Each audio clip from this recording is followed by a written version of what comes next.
Bonjour chers frères et sœurs de l'église de l'Île-Jésus, nous sommes aujourd'hui le mercredi 10 août 2022 et nous allons reprendre la méditation du livre d'Ésaïe que nous avions arrêté.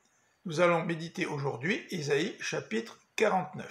Ce passage peut être divisé en trois. Tout d'abord le deuxième chant du serviteur, ensuite la communauté bénéficie de l'œuvre accomplie par ce serviteur et pour terminer, il est question de la libération à venir d'Israël.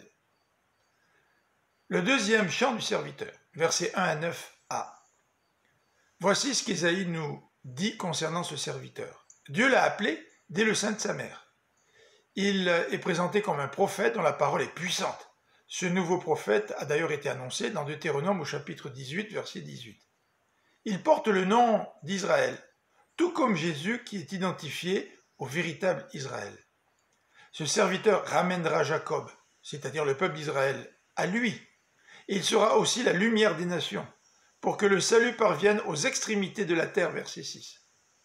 Ce serviteur sera humilié, mais par la suite sera exalté.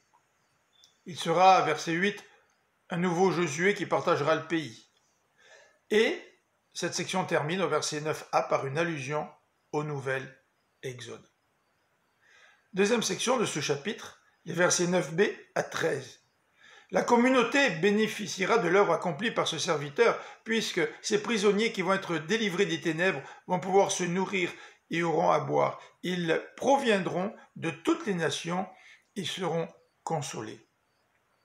Les versets 14 à 26 nous décrivent cette troisième partie qui concerne la libération à venir d'Israël. Versets 14 et 15.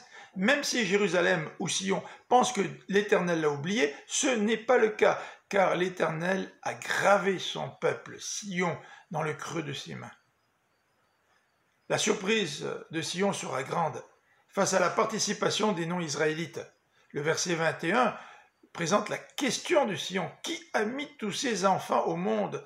D'où proviennent tous ces gens? Ils viennent de toutes les nations. Ésaïe, dans ce chapitre, annonce l'œuvre du salut que l'Éternel va accomplir par son serviteur, qui est décrit dans ce chapitre comme un nouveau prophète, un Messie, un nouveau Moïse, un nouveau Josué. Cette œuvre de salut sera plus grande que celle accomplie durant le premier exode, c'est-à-dire la sortie de l'Égypte, puisqu'elle englobera toutes les nations. L'amour de Dieu est plus grand que l'amour d'une mère pour ses enfants, nous dit le verset 15.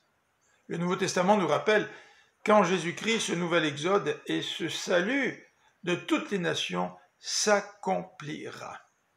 Nous avons le privilège de vivre sous la nouvelle alliance et de voir, d'expérimenter ce salut, ce nouvel exode que Dieu est en train d'accomplir au travers de toutes les nations de la terre. Je vous souhaite une bonne fin de journée. Que le Seigneur vous bénisse. À demain.